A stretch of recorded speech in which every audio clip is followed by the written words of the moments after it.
Hi, and welcome to the Thrive Alcohol Free podcast. I'm Dupe Witherick, alcohol free wellbeing and transformational coach, and the best selling author of A Cocktail of Clarity, How to Ditch Drinking, Embody a Joyful New Identity, and Thrive Alcohol Free. This podcast will show you that being alcohol-free is not what the traditional narrative says. And even though alcohol is so ingrained in our society that it is okay to give yourself permission to stop drinking if you want to. And you do not have to wait until you hit rock bottom. It is certainly not boring, and I believe ditching drinking is just the start to living an extraordinary life. By getting rid of this one thing, it allows the doors to open to endless possibilities and opportunities. Each week, we will have guests on who are at various stages of the alcohol-free journey, from those who are curious to those who have been alcohol-free for years. We will also have experts on talking about different topics relating to alcohol and beyond. Through these conversations, you will discover what it means to thrive alcohol-free. Enjoy.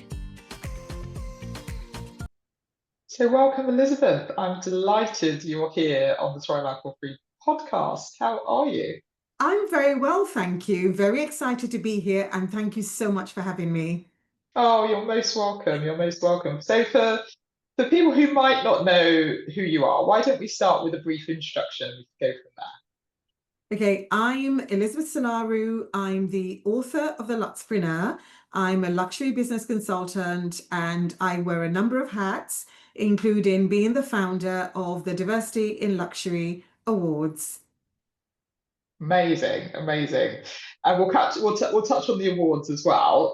I think that's really great. And but maybe why don't we start at the beginning? Because this is a slightly different conversation today, but I think it's a really important one, and I'm sure many of the listeners are going to benefit from it. But you have really built up this luxury brand, well, one, awareness in diversity, and you created a luxury brand as well.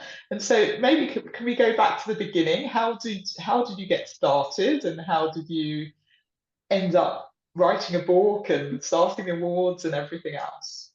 Oh, okay. I'll give you a potted history. So originally, many moons ago, I actually studied microbiology, and I also did my master's in medical microbiology and parasitology. A mouthful, I know. So I worked in many hospitals around London.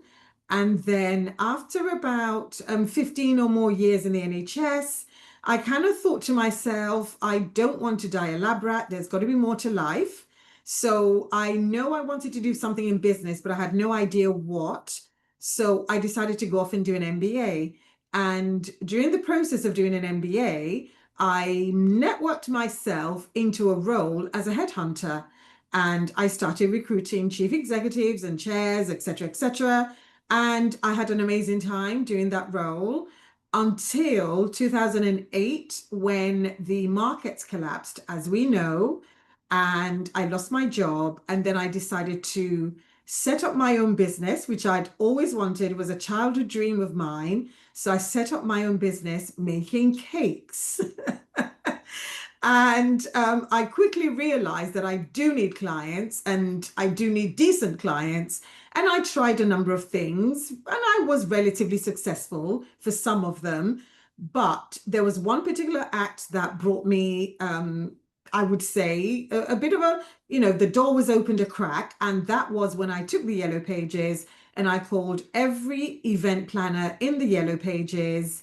I made about 120 calls, but one day I happened to call the office of a particular party planner, and she happened to be the late Queen Elizabeth, God rest her soul. She was her first cousin, and she happened to be a party planner. And she then said, yeah, actually, as it happens, we are looking for a cake maker. And I said, oh, I'm going to be in your area in the next 3 days because we've been taught to do that as headhunters. You say, oh my God, I'm going to be in your area. Can I come in? And drop some samples. And she said yes, and dropped the samples, and the rest, they say, is history. So that was my first introduction into that kind of world of ultra high net worth, royalty, aristocratic circles, etc. And started making cakes. And before I know it, I was making cakes for people around the world. I was being flown out. It could be middle of a desert one day. It could be the Palais Liechtenstein the next day. And that continued for a while until the pandemic hit. But while I was flying around making cakes, I was getting a lot of requests to talk on stages, which I just kind of did because it was fun. And they'd asked me to talk about luxury and luxury clients and how you can start your own luxury brand. I didn't realize that was going to be the basis of a book. But then when the pandemic hit and we all rushed to Clubhouse, um, and I set up a couple of luxury rooms where we talked about luxury business, and that turned into a podcast. And then over time, it gave me the idea for my book, The Luxpreneur. So that's how that came about roughly. And I've been able to build another brand based on the Luxpreneur persona. Amazing. Gosh, quite a journey, quite a varied, squiggly line. It hasn't been, it's been lots of different things, which is fantastic. I can't imagine starting in microbiology and ending where you are now. Me It's quite neither. different. It's quite different. And so I think a helpful thing we maybe can talk about is the pivot, because obviously a lot of clients I work with tend to be going through some sort of transition. They may have recently been made redundant, or they might be looking for promotion, or they may be about to go into retirement and thinking what do they want to do. How did you pivot, and what tools would you say you needed to really cope in those times when actually the world really was falling apart around you and you had to try and think, well, what am I going to do? It'd be really helpful to hear that. Yeah, I think essentially just resilience is a lovely quality to have. And also to realize that rejection is actually your friend. Because maybe because when I was headhunter, it was normal to have 97 no's and 3 yeses.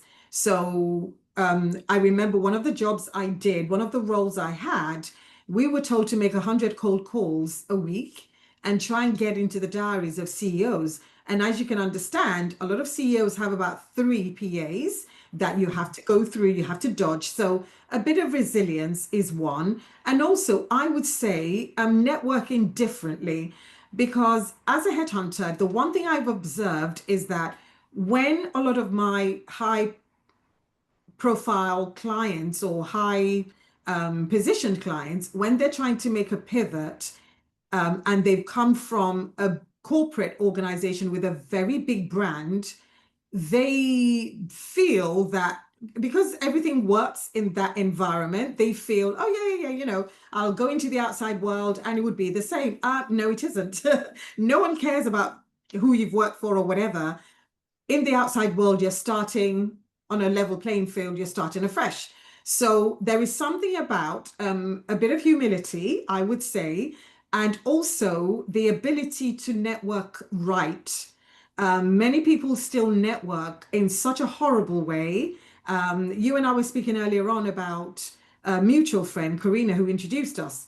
If anybody Mm. wants to know how to network, she's the one person I can, because she is sincere, she's genuine, and she connects people without expecting anything out of it. And that kind of mindset is very rare when it comes to networking.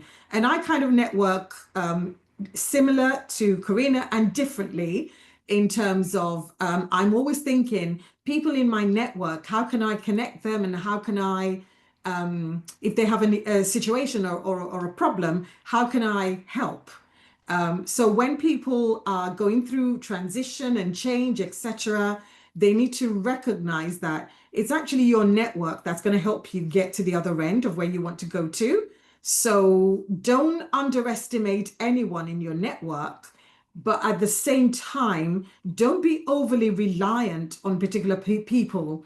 in your network because you will be disappointed. And sometimes it's the least likely person that brings about the most amazing results for you. So I would say network, be resilient, be humble, and don't be afraid to learn. If you're going into a new industry, learn. Give yourself about a year, 6 months to really, really learn and learn who the power players are. Learn who are the people really driving that particular sector or industry. So yeah, that's roughly some of the advice I have. Amazing, amazing. And you're right. I think resilience um, is key, Yeah. and rejection is protection, they say as well. So I love that you said it's your friend. Um, Gosh, I think it's interesting because a lot of the points you raised, I think a lot of people that I work with and that are going some midlife, I don't know if you've seen it as well, tend to have this point where they suddenly think this isn't quite for me, I want to transition to something else. But Yeah. you're right, I do think there's a bit of a culture shock when you step out of what you've always known and you've got this big company behind you. I can say that that's what I did as well, moving from corporate into coaching full time. It's, you sort of had this name and that would get you into doors, because you worked for that company, you were at this level and all the rest of it. And I think what you talked about in terms of being humble and knowing that actually it is different and Yeah. it's not going to be the same, um, is absolutely correct. And connecting with people. And you're right, it's interesting how opportunities do come from people that you don't expect as well. So then the people that you think have all the clout and all the connections and would help aren't generally the ones. So I absolutely agree with everything you've just said. Thanks for sharing. And it also made me smile when you talked about the yellow pages because I haven't heard about the yellow pages. That They tells you used to how be our long. Bible, didn't they? Exactly. That tells you how long ago it was. This was way before online directories. It was way Yeah. before. But I still think that there's learning in that because the one thing I did was I picked up the phone and I called. And many people don't do that anymore. We don't call each other anymore. We text, we email, we voice message, but we do not call. And Mm. I think now, people want to distinguish themselves. And I coach my clients to do it. You can do two things, especially in luxury. You can call somebody or you can write them a letter. Mm. You can Yeah, write them a letter. Nobody writes letters anymore. But if I get a letter through the post with a lovely envelope, I'm excited because I, yeah, I only get bills through the post or something. So again, falling back on that could be a competitive advantage if people are trying to mm. network. Yeah, yeah. I think you're right. We've lost the art of communication in that Yeah. sense, haven't we? That sort of old school communication. Yeah. Um, I do think voice messages on is still quite unusual on things like LinkedIn Then, yeah. and Yeah. Instagram, and so I think that's also a good way to do it if you haven't got a number or if you're trying to connect with someone that you're not sure of. But I also think picking up the phone, well, why not? It seems like an Exactly. alien thing to do now, but yeah, you're absolutely right. It's definitely going to give you someone will remember you. Yeah. And it makes a difference. So, can I ask, what do you define as luxury? Oh, that is a very loaded question. I think we can look at luxury from different perspectives. So there's a personal perspective, Mm, and it varies from person to person. So we all have our own ideas of what luxury is. But for me, I would say luxury is an emotion, luxury is culture, and luxury is personal. And it might be a bit of a cop out, me hiding under that. But when I say personal, for some people, luxury is something they've probably dreamed of having. It could be something tangible, material. For some people, luxury could be something like time. And for some people, luxury could be something like space. So again, I would say that luxury is very, very personal, but there's one universal luxury which it's a hill that I'm ready to die on. The ultimate luxury for me, especially maybe at my age and time in life, is health. Health is the one luxury that we always forget about because we always view luxury as external to us, as something Mm. material. So that for me is my definition of luxury. Yeah, I couldn't agree more. A lot of work that I do is inner work. It's getting that balance. I was speaking to a client yesterday, and she was saying she just hasn't had like a work-life balance for 6 to 12 months, and that does lead to potential Yeah, problems and issues. And yeah, luckily, she hasn't got there yet, but she's aware of it, and she's now taking action to try and get back into balance. But you're right. I think the richest person in the grave, what what's the point, right. So that's I think health is just the number one thing that Yeah, lots of people don't really talk. Well, we obviously are looking for lots of biohacks and various things now, but yeah. it is really important. And just sleep, getting 8 hours of sleep or 7 hours of sleep a day will make a difference to your health. Lots of Okay. basic drinking water. Yeah, I've got an article coming out in one of the magazines in September all about sort of the impact of water on our performance. And I just think we forget the little things that can exactly. help us with health. And looking at it as a luxury actually is a really great way to position it, to make it more important, Yeah, and let people think about it a bit more.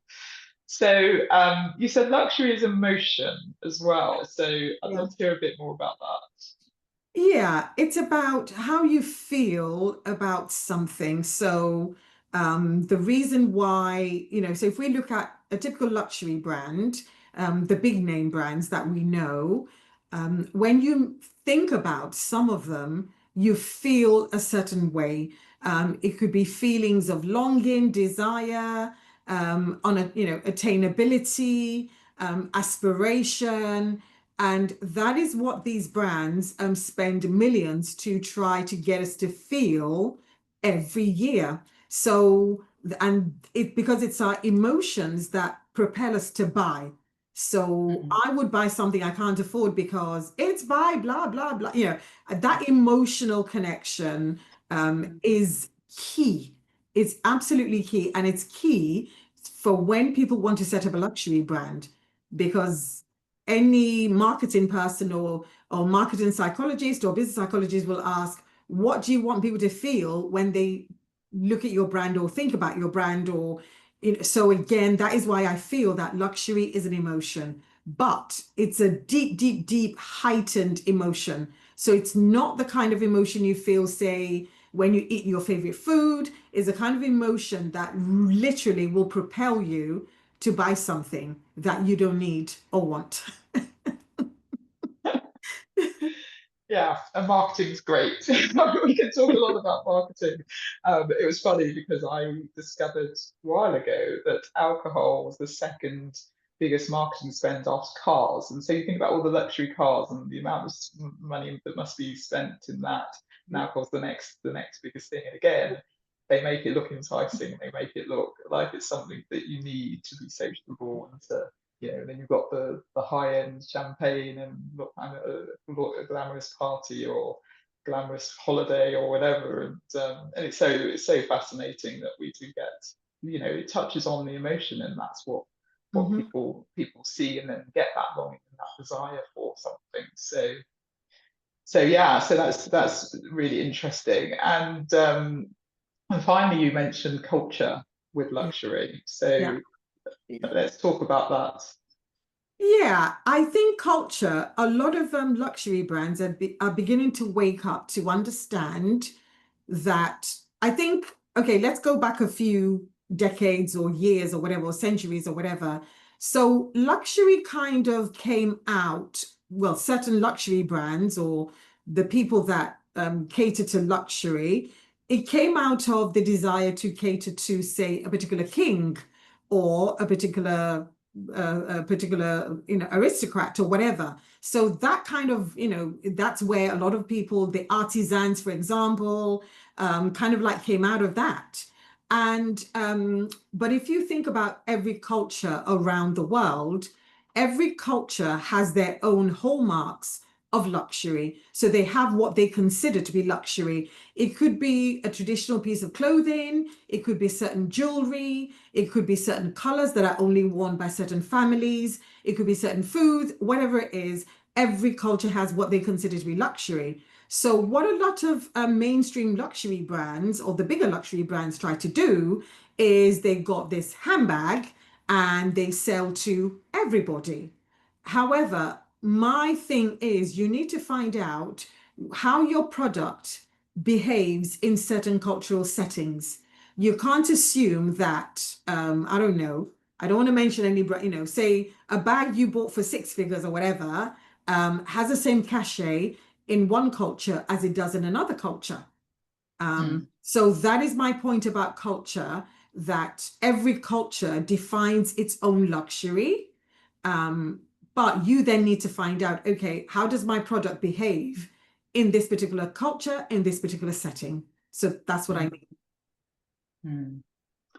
Yeah, and I think that leads on nicely into your diversity in luxury. Yeah. So maybe we talk a bit about how you got into that side of your business. And obviously it's so important to think about the diversity and the lack of diversity in certain areas as well. So I'd love to hear a bit, maybe we sort of pivot to that and talk a bit about the luxury and diversity, because I do agree a lot of us say we've got personalized strategies and we're tailoring it to your needs, and Yeah. are we truly? It's really something to question. And so when a bag's created and it's a huge hit in the UK, it Yeah. won't necessarily be huge somewhere else where people still want luxury, but maybe they just haven't been thought of. So yeah, I'll let you maybe talk a bit about that.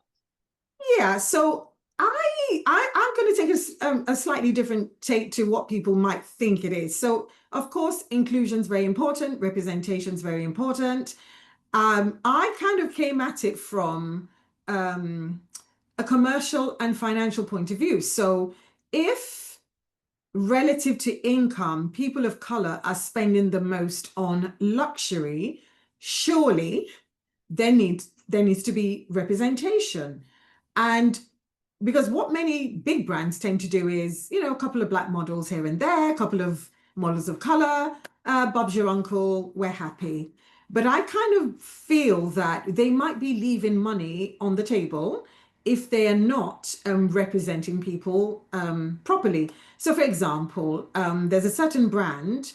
I was surprised to hear that only last year, I think, was it? No, this year was the first time they'd ever created a collection for a certain celebration that's held at a certain time of year for a key segment of their clients. I was really, really shocked. But when you look back into the archives, the founder of this particular brand actually took his brand around the world, including places like the Middle East and India. But in recent times, those brands have not actually done that. So for me, when I talk about diversity in luxury, I'll give you two clear examples, opposite ends of the scale. So one of them is a needlecraft school in India that nobody has ever heard of, but they make embroideries for Dior and Hermes and nobody has ever heard of them. So those are brands that we like to showcase as this is what they're doing and this is how they're doing it. And a lot of the women that go through the school are empowered, they're leaving abusive situations, etc., etc. So that's example number one. So another example on the other end of the scale was when the chief executive of Chanel was appointed. She, apart from everyone focused on the fact that she is an Indian lady, which is great. And of course, we need women of color in more executive roles. However, what fascinated me was her non-traditional background. She came from Unilever, so she didn't come from a luxury background or luxury environment. So she came from Unilever, but it was something else that she did within her first 90 days that really, really delighted me. Now, nobody knows that, well, not that nobody knows, but not many people know that Chanel has a fund for the education of girls around the world. It's called Foundation Chanel, and it's about 20 million. So when she took over as chief exec, the fund was 20 million. Within the first 90 days, she brought the fund up to 100 million euros.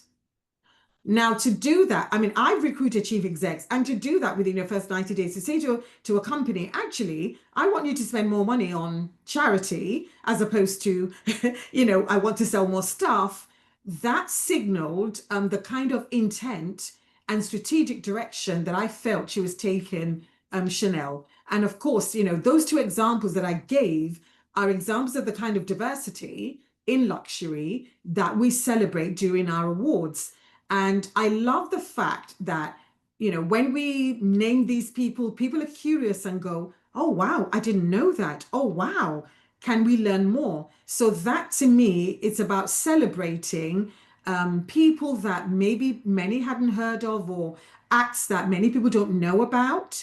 That is different within the luxury industry. So it goes beyond representation and inclusion, but it also looks to the unusual. And of course, we go around the world. It's not just limited to the UK or Europe.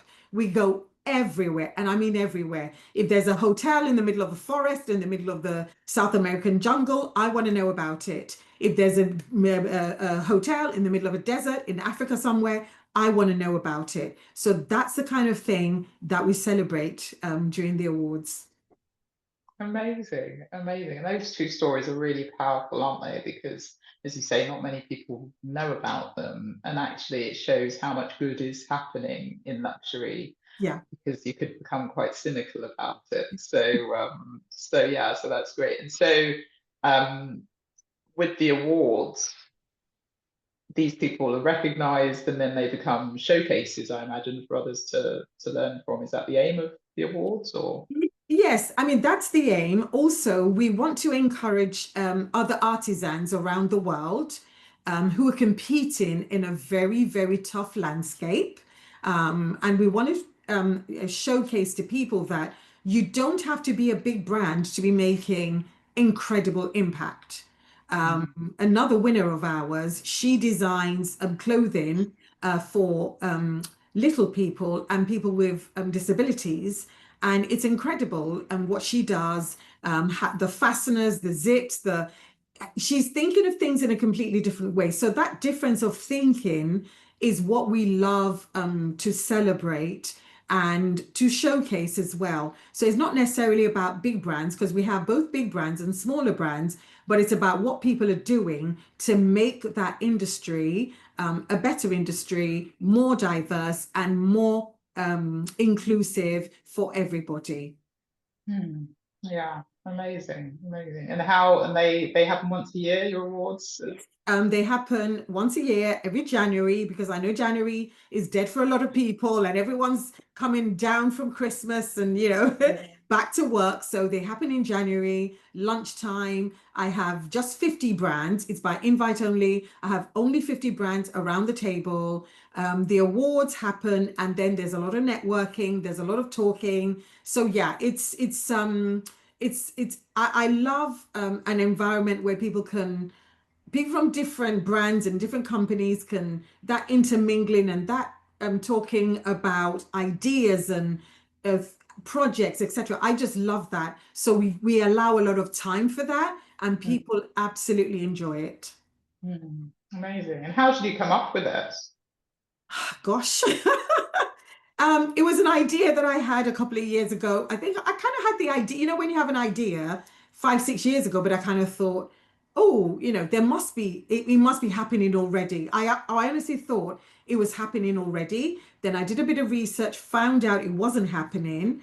And then I spoke to one or two people about it. Everybody jumped on board. And I can't do half of it without the judges that I have. There's a couple of ladies in particular who have just been phenomenal. They just opened up their networks to the idea. They serve as judges. And yeah, everyone's just been very, very collaborative. And the judges, I chose again, I looked at every sort of diversity from gender, race, age, etc. Academics, because sometimes academics get left out of these things. So it's just a nice intermingling of skill and incredible, incredible people. There's no way I can do any of it without them. There's no way. Gosh, well done for creating something that just didn't exist, and Oh, it thank you. sounds phenomenal. So wonderful. And so you mentioned we got to the point in your story where you then said, and now I've created something else. And so what are you doing now? Oh gosh. So out of the awards, I then realized that there was something else that could potentially, something else came out, which was the diversity in luxury list. So that's 100 people making a massive impact in the luxury space. So, women, men, all around the world. For the first time this year, we included people in the tech space.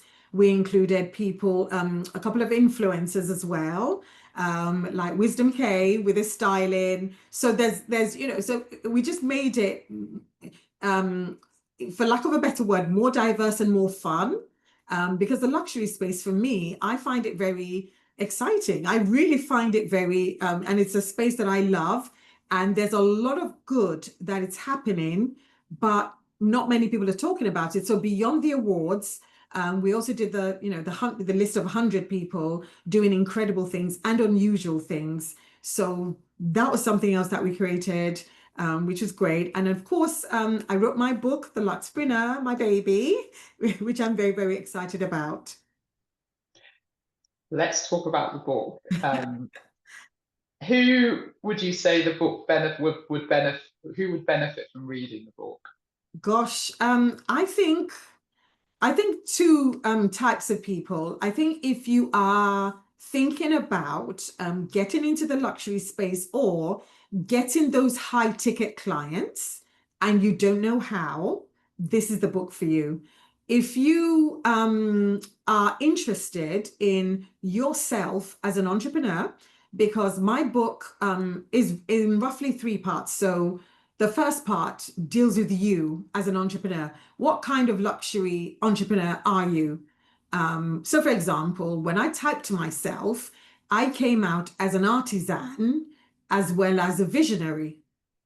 And that seems amazing on the surface. And then I then had to dig beneath the surface and look at my cons. So the cons are, yes, visionary, great, but you're not grounded in the present. Somebody needs to be doing all the whatever, you need to ground in the present. And as an artisan, I spend so much time on the product I'm creating.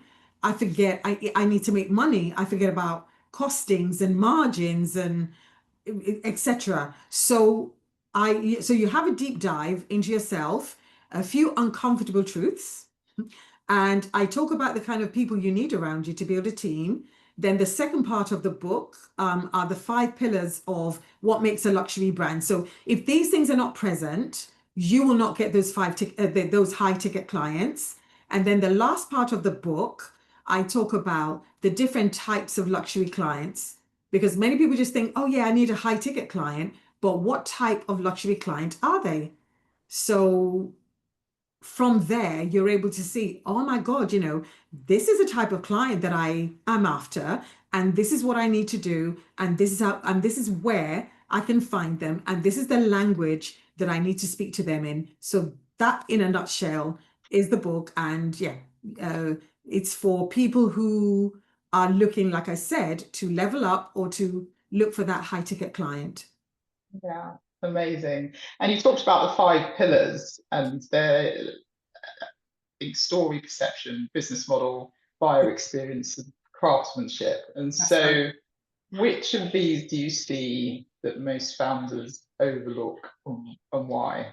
Oh, that's a good one. I think they overlook because craftsmanship is a bit of a tricky one because everyone thinks they've got great craftsmanship until I work with them and I kind of have to tell them gently that actually you don't.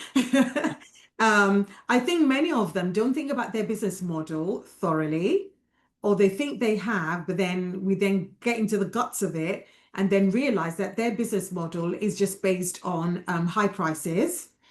And then when it comes to perception, I think many people have the wrong perception of what they think a luxury brand is, because they think a luxury brand is about perfection, and it really isn't.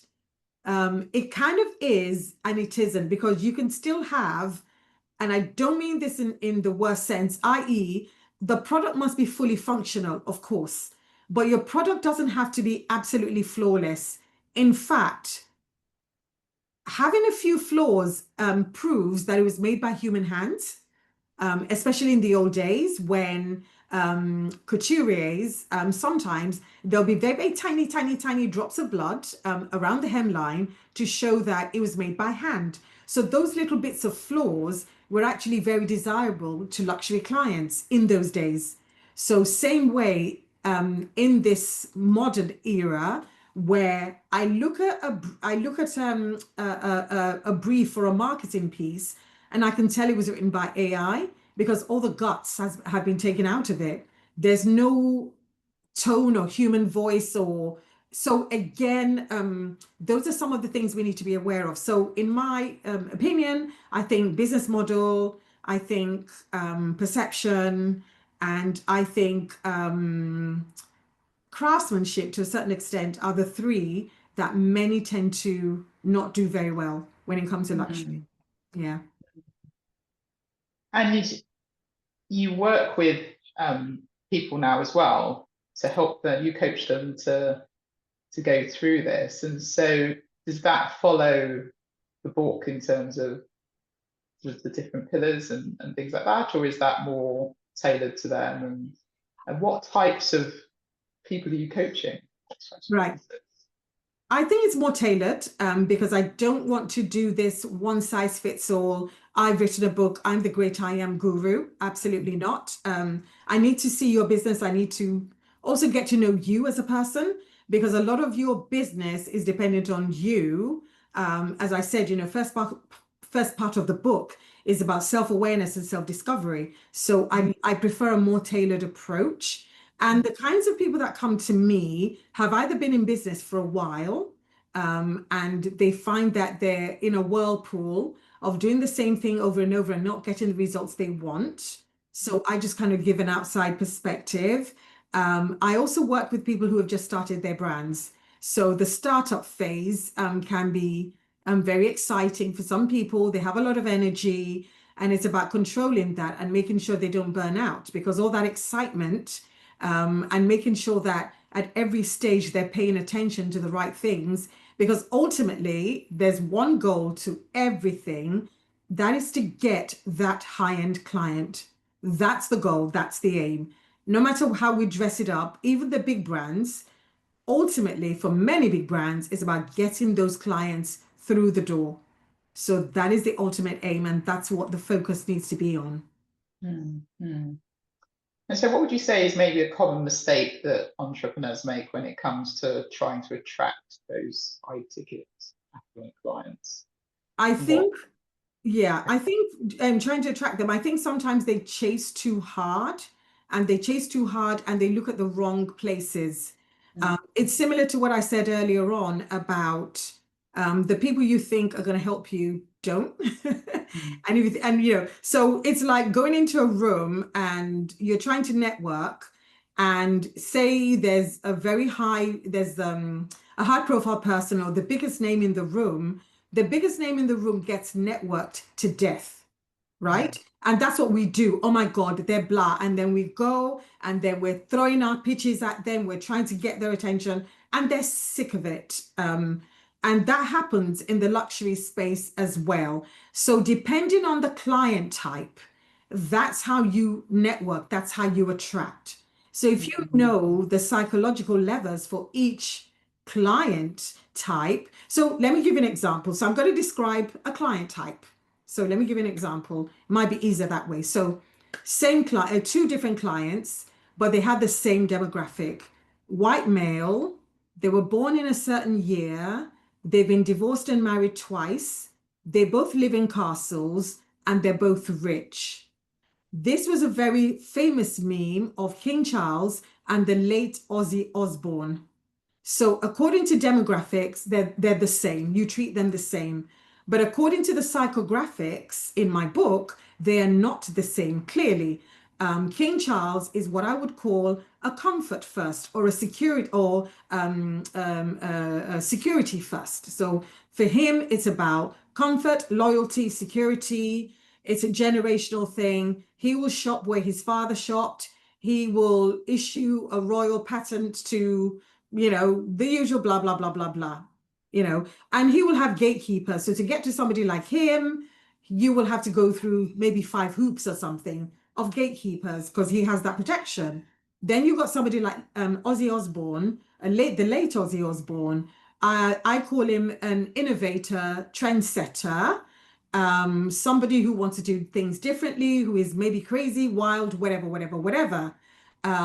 So there's somebody like that. So his psychology would be completely different to somebody like King Charles. But the irony is that in real life, they're the two likely to be good friends because innovator trendsetter is being grounded and anchored by somebody like the comfort first, and the comfort first can live vicariously through somebody like the innovator trendsetter. So yeah, so that is the best way I can describe. I can answer your question in that regard. That's really good. Yeah. Who knew? And talking about trends, I think luxury is evolving rapidly. So when it comes, you say you've brought in tech and you brought in influencers. So when you think about sort of digital and social trends, how do you see luxury changing over the next 5 to 10 years? Oh, that's a great question. That is a great question. I think I'm going to talk about the sector as a whole, then I'm going to try and chunk it down.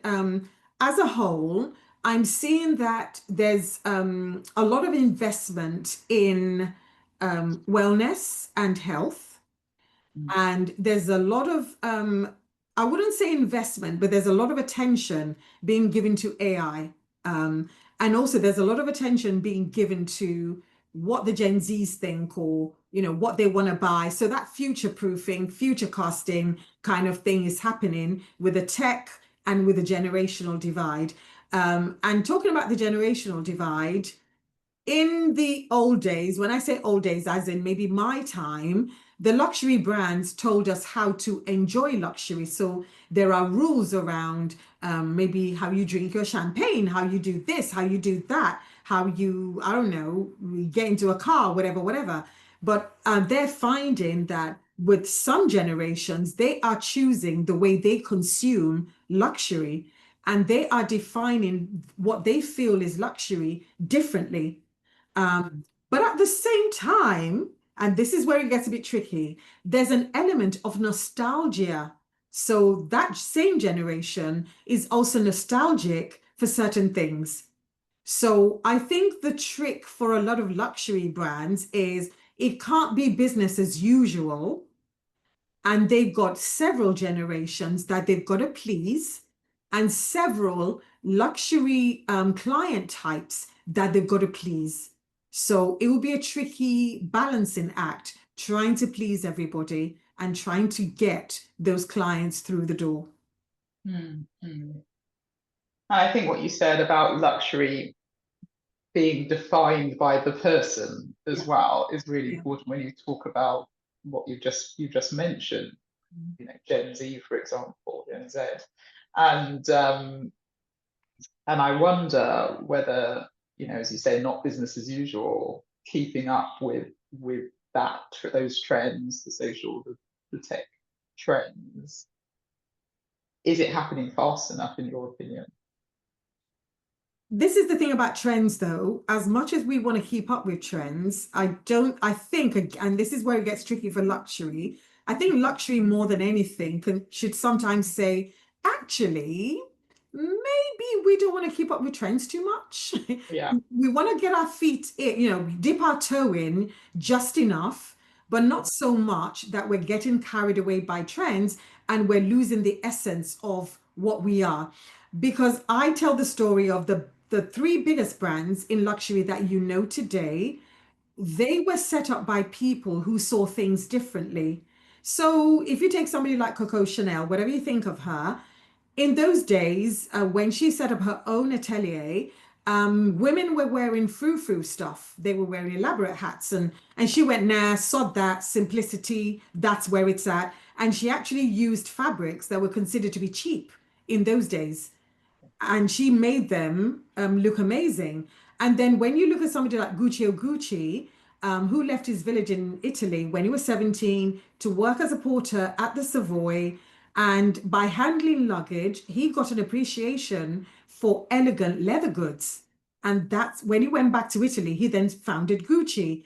And then you have another story of Louis Vuitton, who at 13, he walked barefoot from his village 300 miles to Paris.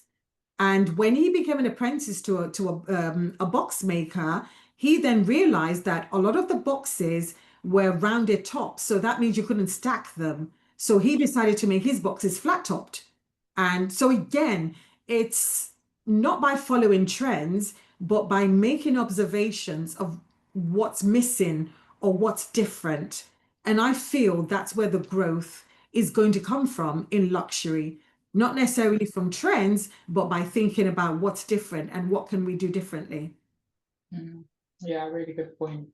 I do think that's why a lot of the luxury brands have stayed the test of time, because trends come and go, right? And actually having that vision and that clarity and what is it that makes us unique is what then keeps them going, and adapting themselves maybe for some trends Yeah.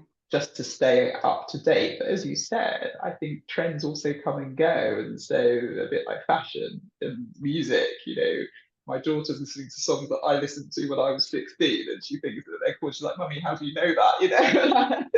Things just come around, and it's really interesting in order to actually stand out and be luxury. It's one to hold your nerve and stand your ground and be very clear on what is it that differentiates. So yeah, that's great. Um, I've loved this conversation. Thank you so much. I think it's been fascinating, and one of the things I wanted to touch on at the end, because obviously it's Thrive alcohol free. I want to touch on the fact that you've never drank alcohol, and you talked about sobriety being the new luxury, and I really loved that when we were discussing it earlier. So maybe we can talk a bit about what you mean by that concept.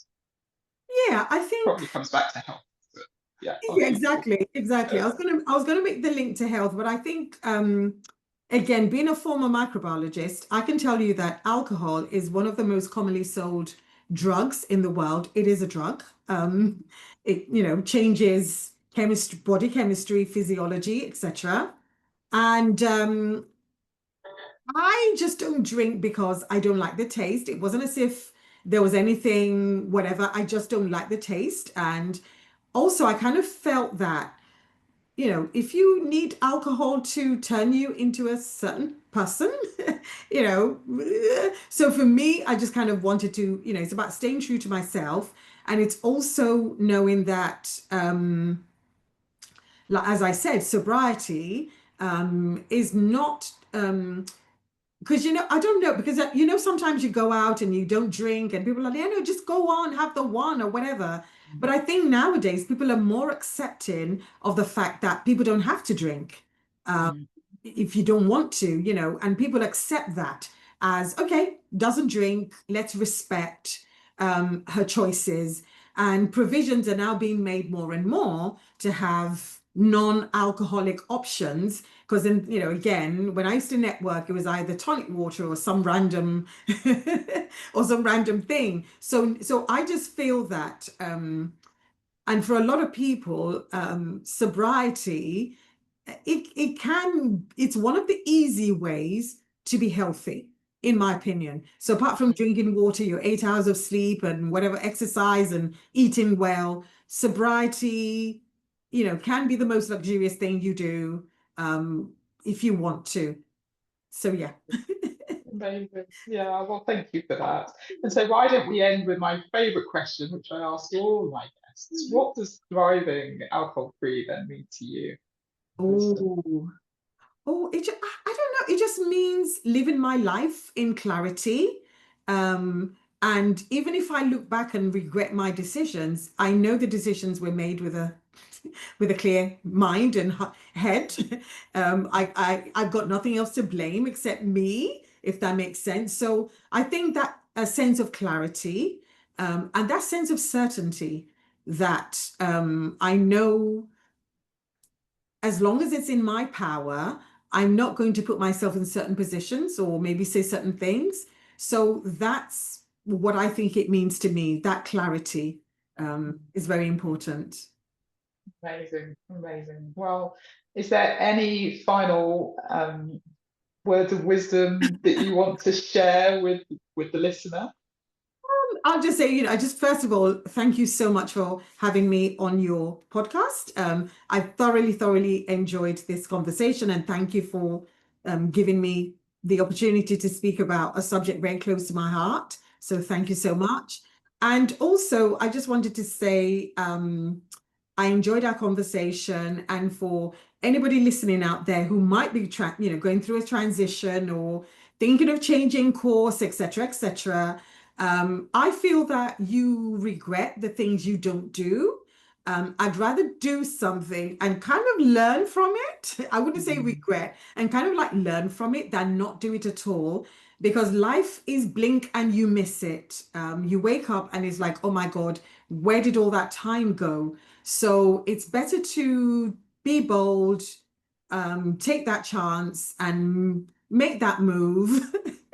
And you never know where it's going to land you. So yeah, so that'll be the last thing I say. I couldn't agree more. I think I've heard that recently quite a lot, actually. The whole, it's better to do and fail, or failure is only learning, right? And I think that it's better to do that than it is to regret it, because actually staying stuck in something you're not quite 100% on, rather than getting past the fear. And I know it's a lot of fear and limiting beliefs that stop people from actually moving forward, but taking that leap and just seeing what happens. And if it doesn't work, it doesn't work. You can always go back. You can always do something else. So, and I love your journey and your story and your gracious words. Thank you so much. That was so kind of you. And it's been an absolute pleasure. So how do people get in touch with you if they want to speak to you, join your coach, do your coaching, or just find out a bit more about the Luxpreneur? I'm on LinkedIn. Just look for Elizabeth Solaru on LinkedIn. So LinkedIn is my home, and every day I try to write something about luxury or my musings, my thoughts. You can find my book on Amazon, amazon.co.uk or amazon.com for people outside the UK, and it's called The Luxpreneur. But yeah, that's it really. Those are the two places where you can find me. Well, everyone should go and look up Elizabeth. Thank you so much, and I look forward to hearing how you continue on this amazing journey. Take care. Thank you so much, Dupe. Thank you. Thank you so much for listening to the Thrive Alcohol Free podcast. If you enjoyed the episode, please subscribe so you get alerted every time I drop a new episode. I'd love it if you could rate, review, and share this episode. Feel free to tag me on Instagram at Thrive Alcohol Free and follow me for daily tips. If you would like to work with me, I offer one-to-one coaching sessions and have my signature Thrive Alcohol Free Society group coaching program. If you're not yet ready for coaching, I also have a self-paced online course, which is a companion to my book, A Cocktail of Clarity. All the links are in the show notes. I will see you in the next episode. Have a wonderful week. Take care.